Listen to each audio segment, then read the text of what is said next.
Good morning, fellow riders. This is your host, Rusty James. It is Friday, September 18, 2015, and this is The Ride.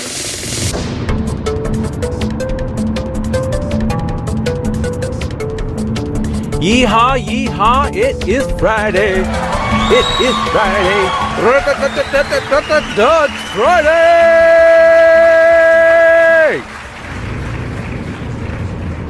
Time is ticking, ticking, ticking, into the future. Oh yeah, oh yeah. I was spending time with my buddy Max this morning, reading some Revelation. It's good to get a revelation. It's good to get new information from the Word. And it's even better when it's revealed what it means. Revelation. I'm just remembering the description of heaven, and it's just, I don't know, I can put my mind in it. I can put my mind there. And people talk about heaven being so beautiful and everything.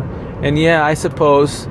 But you know, the coolest thing about it is that God is there. Jesus is there. There is no darkness there. Just an awesome feeling. But until then, we have this world that we live in. And you know what? We are it talked about how Jesus was the lamp in heaven. Because it talked about how there was no need for the sun and heavenly lights because the glory of God lit the place. And Jesus was the lamp. Well, guess what? We're the lamp here. Because we're showing Jesus to the world. I guess it's a really good picture to see heaven and what it is. And then you see earth, and we know what it is. And in the spirit realm, I don't know, I've been seeing the earth more and more in the spirit as I'm in the Word.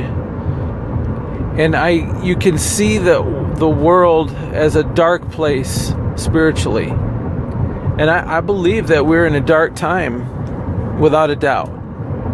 But I also know that the power of the living God is in those who are believers and are the church of the living God. And I believe that we are called to this time to shine the light of Jesus. And I don't know what your plan is. My plan is to put some light into places that are dark. And that's why I keep telling you, I'm not worried at this point about what you think of me. I'm going to tell you the way it is, the way that I see it, the way that the Lord is speaking to me. I'm going to not be ashamed of the gospel. I'm going to tell you that it changes lives. I'm going to tell you that prayer of a righteous man and woman changes things, changes the environment, causes you to think different. I'm going to tell you those things, and I'm not going to be bashful. Time is short. Our ride is nearly done, and there are pockets of darkness in this world, and they need to be exposed to the light. So I'm going in a slightly different direction now because I want to tell you a little bit. Okay, you guys know that I'm kind of geeky. I'm kind of a science nerd, maybe a little bit computer nerd, whatever you want to call me. Call me what you will. But I like science, and I just like that kind of stuff. And I was reading a book a while back, and this is when I was probably in my late 20s. No, early 30s. Yeah, I know. How can that be since I'm only 25, right? But I read a book. It was called Case for a Creator, or Case for the Creator, I think. Written by Lee Strobel. If you're anything like me, and you want to understand things, and you're into science, and you love your Lord, I would check out that book. In fact, I would check out that book even if you don't have a relationship with God, but you do love science. Okay, I'm going to tell you a little story, because I think this is important. Understanding what it is or why it is that you believe a certain way is important.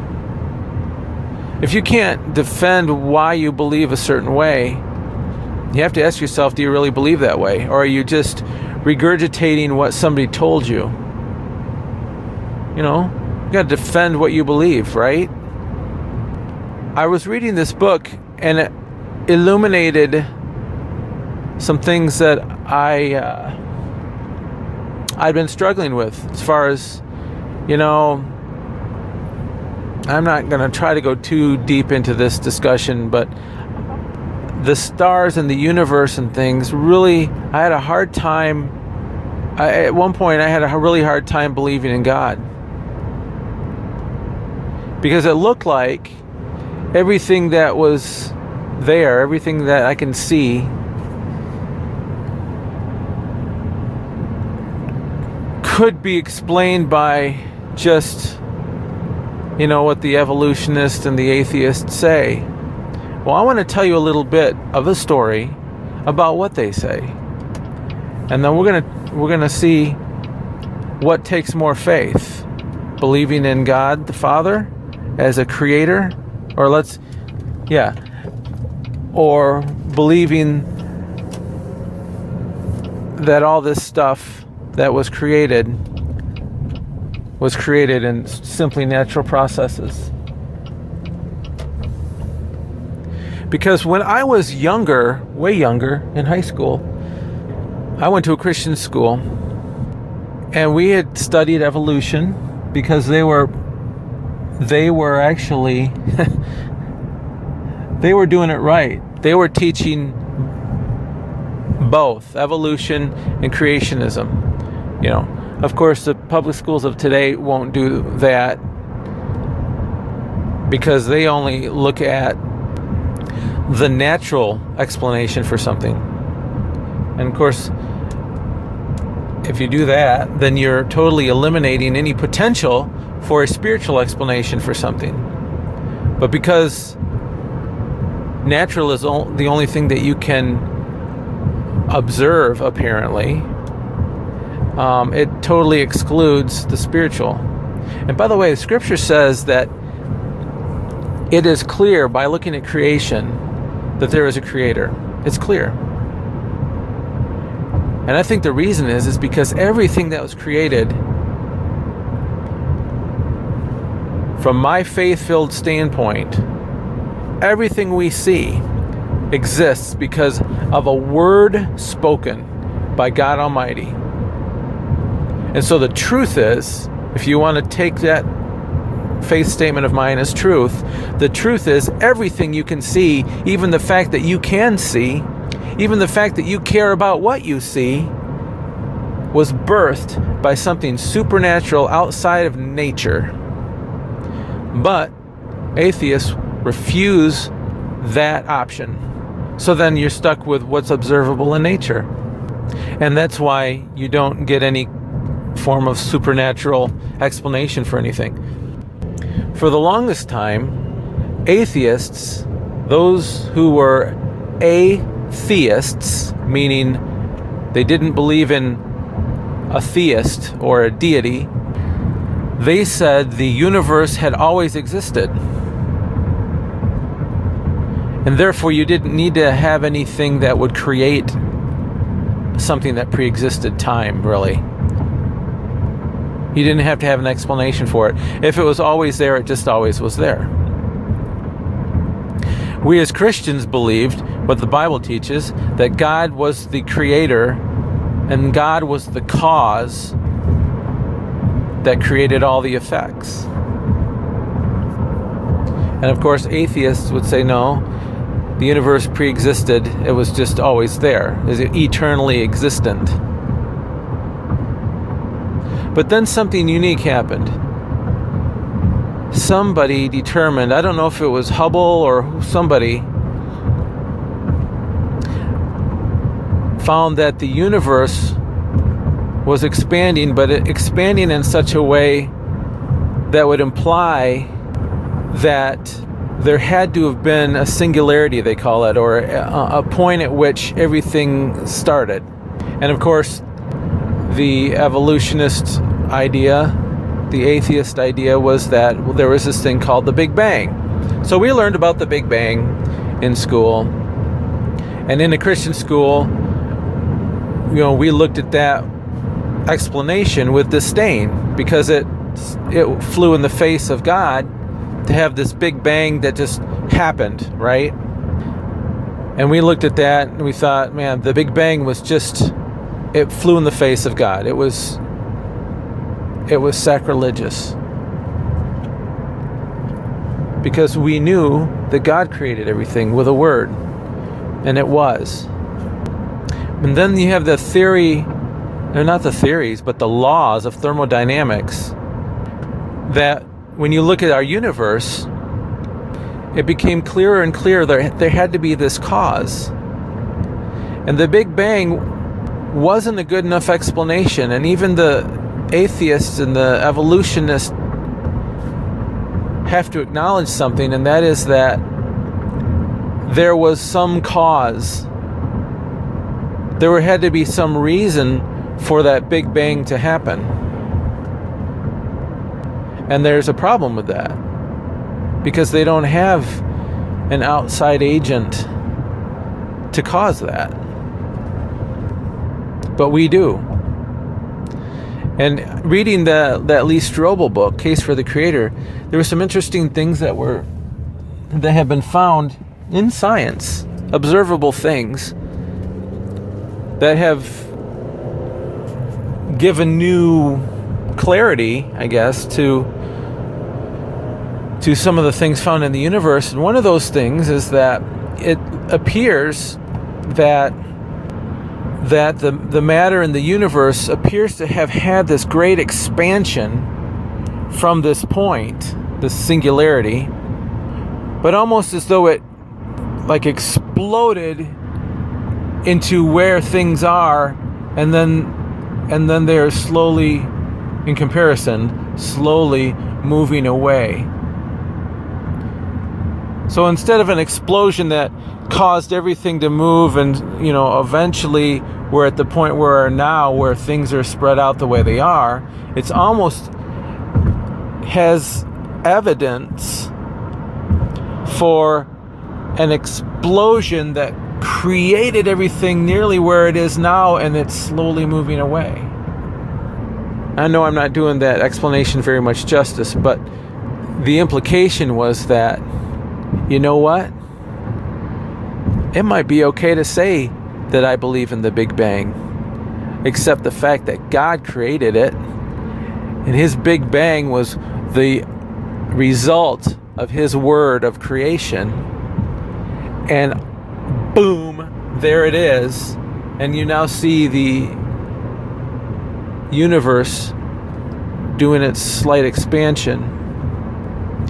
I believe, if I'm not mistaken, that the reason that is seen that way is because if the matter of the universe, I'm hoping I'm getting this right, I believe I am, if the matter of the universe had exploded in such a way like this Big Bang without some outside agent, call him God, the mass, if it hadn't expanded out to the level it is where it is, it would have not gotten to the point where it could escape its own gravity, and it would fall in on itself. And that was one explanation that evolutionists had too, is that the reason for the Big Bang is, well, it's just always doing that. It explodes, and then it falls in on itself, and then it explodes, and it's kind of eternally always doing that, except for the fact, and that would explain an uncaused Big Bang. If it's always doing that, you don't need to have an outside agent to start the ball in motion, to drop that first domino and let the rest happen. But the problem is they've found that it wouldn't collapse on itself. The way things are now, it won't do that. And so if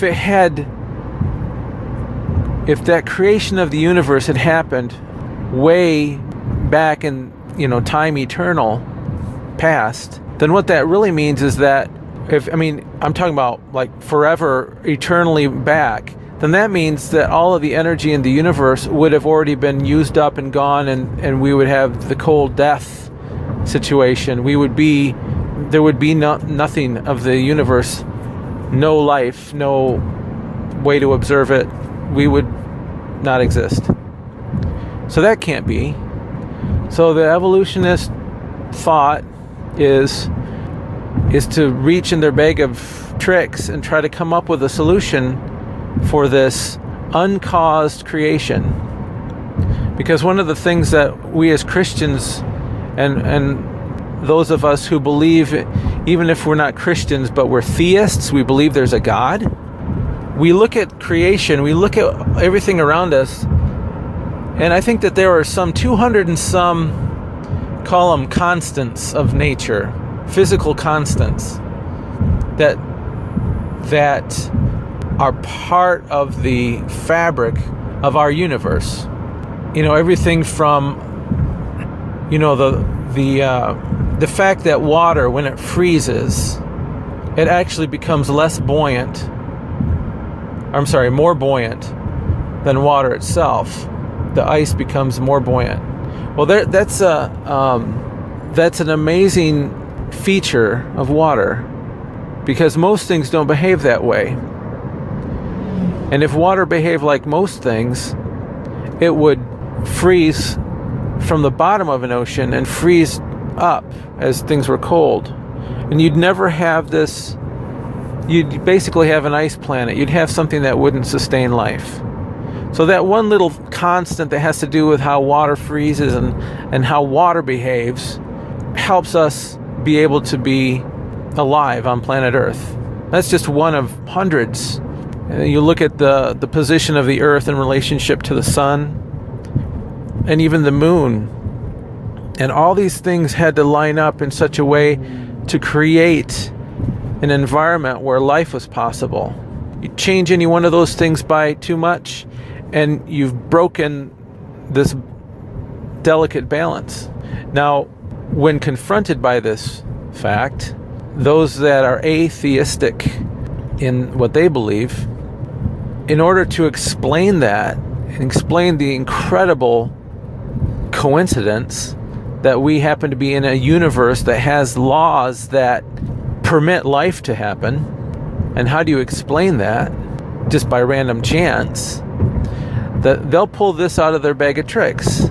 They will say, and this is kind of the current understanding, we happen to be in a universe that is one of billions of universes, and they all are birthed or just exist. They would say they pre-exist because there's no cause, remember, and every one might have a slight difference to the makeup of that universe, and their constants will be different, and we just happen to be in the one that allows for life to happen.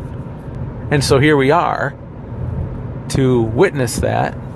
And all these other universes, there might be some that have life of some forms, and there might be some that the parameters of their universe that were just randomly chance created, or not even created, just existing.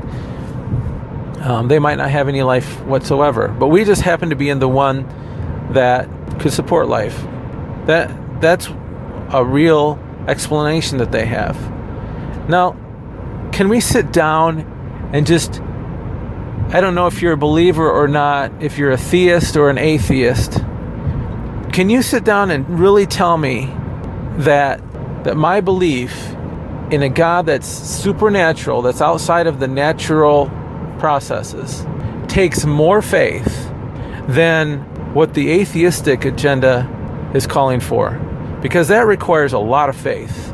I seem to recall an interview with Richard Dawson. He's a famous atheist and has written a number of books. But he was asked about, because there is a problem that atheists have. Because for a Christian or for a theist, belief in a God is faith. I don't have to prove, I can't, none of us can prove it, and I've told you that in the past. I can't prove to you that God is real. I just have evidence in my life that he is, and I believe that I'm looking at evidence all around me that there is a supernatural element. But I understand that if you're not born of the Spirit, you're going to have a hard time seeing that, and that's what Scripture is saying. My faith in God doesn't require me to prove it. Just like an atheist's thought about the non-existence of any God can't be proven, the atheist has more burden of proof, more burden than I have. Because all I need to do is give an example of a God, but he has to prove my point. And he has to prove that nowhere in all of this universe and in any of the other multiple universes that there is no God. Who's got the harder job to do here? And so in this interview, he was asked, well, you can't prove that there isn't a God. And he admitted to that. He said no.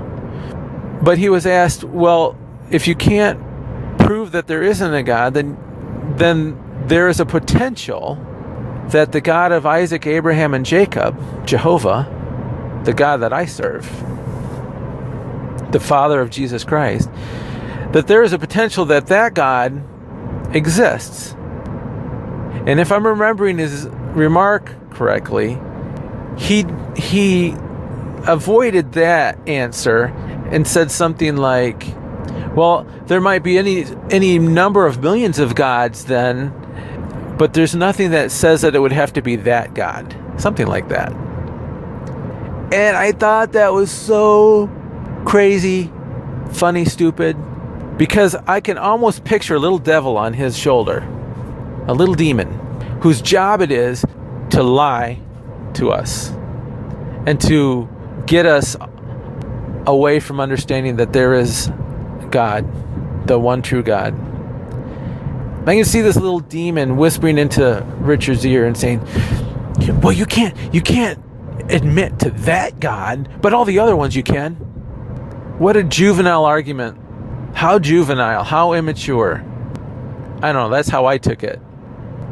There was another video that Richard was interviewed on, and of course I'm not going to remember the title of that either, but it was a DVD that was put together to talk about intelligent design, as a valid method to teach origins. And essentially it's allowing for there to be a supernatural cause to the origin of all things. And he was interviewed, and I'm going to need to find that DVD, because I think that it ended up he got put in his place. I think that there was an argument that he didn't have an answer for. I'm going to have to find that one out. I can't remember the title of it. I'll have to let you guys know. But it just reminded me that the arguments of man, they don't carry as much weight as the weight that I give to the arguments of God. So today is a different day. Don't normally talk about this kind of heady stuff. Hope I haven't bored you with all this stuff, but it's fascinating to me. And I know that there are some that might listen to this, and this is exactly what they needed to hear today. I can't prove God to you, but what I can give you, I can't give you proof, but I can give you evidence. Evidence of his existence in my life. And perhaps you've listened to these podcasts and you're getting a whiff of the evidence of God even just in that, because you're seeing things that you never saw before, and your heart is getting tweaked a little bit. And you're thinking, you know what? There is a hope that I never considered. And this guy, Rusty, is talking about this hope. And he's talking in such a way that's giving me hope. And I didn't think I had any. Now, I can tell you, there is hope. As sure as I am sitting here in this car, talking to you through my phone, I believe that there is a God who created us all, who knew about your situation right now, and knew the struggles that you have believing in a deity, and maybe knew that you'd be listening today. And that ride guy is talking about causes, the cause of the origins. I don't know why it all happened the way it went down. I don't know why. I think that there's a purpose that God had from time eternal that's even well beyond what we know now. Who knows what's going to happen when God creates this new earth? Yeah, this earth is going to be created again. Check it out in Revelation. Who knows? Maybe that's chapter 1 of a bigger plan. I don't know. All I know is that I am going to be enthralled with my Maker when I am with Him. Just like I am now, but it'll be different. So until then, there's stuff to do. So I'm staying in the Word and I'm reading it. I'm getting it into me. I'm trying to live peaceably with my neighbors. And I am lifting up a prayer for those who persecute me, because I believe that there is power in that. And I'm trying to seek out the wisdom of God and understand the world we live in. And that's what today was all about. So I hope this has helped. I'm at my destination right now, so I will see you guys on the flip.